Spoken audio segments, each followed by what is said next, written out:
be honest. Where did it all start at? So back in September 2022, I had like a pretty generous like following on Twitter. I want to say I was at like 10-ish K. And I just be on there like yapping. And I was tweeting about the games that I was playing at the time. And my followers were like, oh, like you should stream. And I was like, I don't have the facilities for that. And they were like, oh no, like you don't need a lot. Cause like I thought you needed like a super like a fancy huge PC setup and all these monitors and stuff like that. Yeah. I was like, all I have is my TV, my laptop, and my Xbox. And they were like, that's all you need for real. We'll get you a nice little cheap camera, use your wired headphones, and like you're good to go. So I did my research on like how to stream like directly from my Xbox, set up my page and everything. And I streamed the very next day after going to CVS and getting a webcam. How did you research all that? Just basically like on YouTube University, love that place. Going on there is like, how do I start streaming from my Xbox? What do I need? Like, how do I set this up? But it's really easy. Just downloading the Twitch app on Xbox and playing. So it screen records for you from the Twitch app? Okay. Yeah. I always wondered how they did that. Yeah, so like if you don't have like a PC or anything like that, like you could just stream directly like from your Xbox or your PlayStation. And you can hook up your webcam to your Xbox and it'll like do the rest for you. So what were you doing before 2022? Like when's the, because you said graphic design as well. So like I was in college when I started. It was my senior year. And so I went to college initially for architecture. That's what I did like throughout all of high school. So by the time it was like my sophomore year of college, I was kind of burnt out on it. I was like, do I really like want to do this like forever? Like forever? I was like, nah. So my backup plan was psychology. And for my psychology course, like for that career track, I had to take a sociology course. And I really liked that more, so I switched my major again. So it went architecture, then psychology, then sociology. And we had to like pick a concentration. So for me, digital marketing and public relations was like the best fit for me. So and that was under sociology? Okay. And so through that, I just kind of honed in on like graphic design and like digital stuff. I was like running the social media pages like for my the like social place on my campus. I did their social media, which is kind of how I learned how to grow my own social media. So after that, I was just doing my degree. I didn't know what I was gonna do after like I finished? left. You Yeah, graduated? but yeah, I graduated in 2023, but I didn't know what I was gonna do, and then I picked up streaming my senior year. Like I only have a few months left.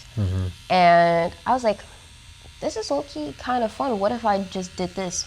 So that's what I did. I haven't used my degree at all. You didn't have like that fear of like, oh, I might as well just, because I feel like, in my personal opinion as an entrepreneur, this is what gets most people when they're like, I really want to stream, but I got this sociology degree. Let me just get a sociology job and then I'll stream on the side. And you didn't have like... No, nah. Because I was just like, I'm really big on like doing like what I want to do and like just going with the flow. And if that doesn't work, then I'll do like the practical thing. And since the streaming thing was going so well and it was actually like paying me better than like my actual job, I was like, yeah, like I can definitely do this full time. Right. So I remember I was really nervous to tell my mom though, because like I was like, she's gonna be like, oh, you wasted your time, like, or like you got this degree and you're not even gonna use it. So I told my mom, and she's like, yeah, like I'm just glad you got your degree. Like you have a safety net, but do whatever you want. I was like, oh, okay, period. So once my mom was like on board with it, I was like, okay, cool. I don't have anything really to worry about. She's not worried, I'm not worried. Yeah, because I mean, realistically, what is 10 years? You could stream for 10 years and then be like, never mind. We just had a guy that got like an MBA. He had like 3 different careers. Like every 10 years, he's just like new career. Like, and you could really, he's only 40 something. Like the world is literally your oyster. Yeah. I think we're like built to think that we're running out of time when we're not. And like you have to be at a certain place in your life by a certain time, or like you're wasting your life away. But I think part of the human experience is like, you know, going through the motions, having these experiences, finding out like what you want to do with your life. And you can change your mind at any point. I feel like a lot of people aren't aware of that. When you were kind of going with that or working for that social media role that you did at your school, what were some of the things that you learned that you started applying to yourself to build your following? I think a really big aspect of it was engaging with the people that are engaging with you. A lot more people like interacting with pages that don't just treat them like consumers. Yeah. So like if you're going out of your way to like actually reply to their questions or like just like building a genuine connection with them, it makes them want to keep coming back. Right. So I started implementing that with mine because like on Twitter I saw like a lot of people who had like big followings, their replies would be full of people but they would never say anything to any of them. So like for me, I decided to like reply to every single reply that I got if it wasn't crazy, because some of them were crazy.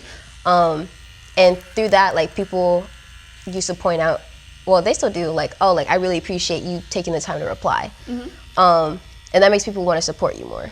That's the really biggest thing that I noticed. Another thing is just like the more consistent you are with posting, the more the algorithm like feels comfortable like pushing you out. So I used to be on Twitter just straight yapping all day. Yeah. And so like people used to say like, you keep coming up on my timeline, I'm just gonna go ahead and follow you. So those tactics really helped me a lot, especially just like not ever shutting up. Yeah. When did you, what's your biggest platform you say? Twitter. And that's your biggest following, or is that your biggest money-wise? Biggest following, money-wise would be Twitch. Okay. Yeah, because like when Elon first bought Twitter, it was paying Elon really is well. crazy. What are you talking about you? Man. Y'all be hanging out? No, because Mr. Musk. Yeah, whenever he first bought Twitter, like I guess he was like feeling a bit more friendly and giving creators money. But now you kind of got, yeah, he barely pays out unless you're like dick eating him now. You gotta. If you say stuff about Elon, you get more money. Yes, like I literally watched like a faceless Elon fan page real quick. I literally watched this guy. He got like a viral tweet like talking about Elon, and one of like the guys, I guess he's like a dev like for Twitter or X, I guess. He said check your payouts, and he sent the guy $2K. I'm like, bro, what? But all I do on my Twitter, like, I have a lot of like hate tweets about Elon, so it makes sense that I'm not getting paid. Right. I feel like once, like you said, once people figured out that they started paying, they dropped that shit down. I know some people were like, yeah, you gotta get like 100,000 views for like $5 or something like that. Yeah. Those stingy now. So you kind of focus on Twitch. Yeah. So I kind of use like Twitter as my like funnel. Yeah. Because that's where like my most visibility is. So I'm like, okay, like I'll post like when I'm live on Twitch, or like I'll be like, follow me here, or I posted here, go fuck with this. Outside of that, Twitch is my biggest money maker. What about, so right now I'm trying to monetize, so when we actually use stuff, it's for us. Yeah. With YouTube, because we're trying to get the watch hours up, do you feel like, because I was looking at yours and you have videos that are like 5 hours, 4 hours, or you just gaming, do you feel like that like helped it like kind of instantaneously grow, or do you? Honestly, I feel like I low-key slack on my YouTube. I can't tell you the last time I uploaded one of my gameplays. When I first, like, because I've had my YouTube since I was like 12. I used to do vlogs and stuff like when I was in high school. Yeah, you from that generation. Yeah. I think what brought in the most views is like the more that I posted, which is why I feel like I definitely need to lock in on posting.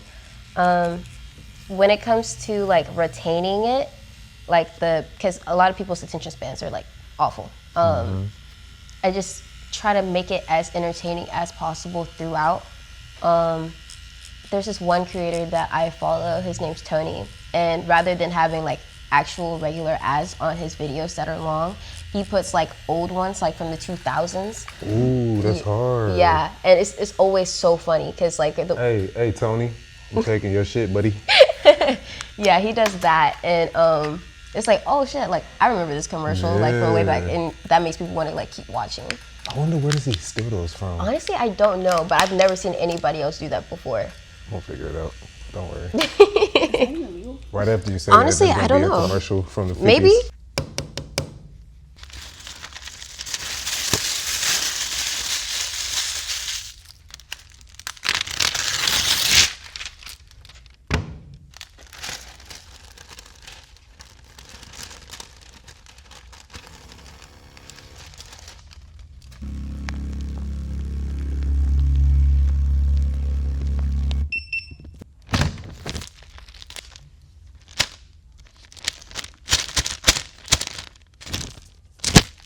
All right, y'all. So look, we just dropped the Patreon. That means access to this full interview early and other few interviews like it, as well as essentially an apprenticeship from me digitally. Now this Patreon is gonna have 2 tiers. The starter tier is gonna come with early access to full videos, behind the scenes content, tattoo and piercing quick tip, ad-free content, as well as information recommendation. That means any book, ebook, YouTube video, course, whatever I come across, what helps me is gonna help you. Now the second tier, that's only for the hustlers. That's gonna have access to everything I just mentioned, as well as in-depth tattoo videos with technique voiceovers. These are not time lapses. This is full 2, 3, 4 hours, however long it takes me to tat, you're gonna see all of it. We're also gonna have my Piercing 101 guide that's already up, my Piercing 102 guide that's on the way. I'm gonna drop the gems for the entrepreneurs. I'm gonna have things for clothing lines, manufacturers, how to speak with them, etc. I might even do some personal critiques for those trying to be tattoo artists. Be on the lookout for that. Subscribe to the channel and subscribe to the Patreon.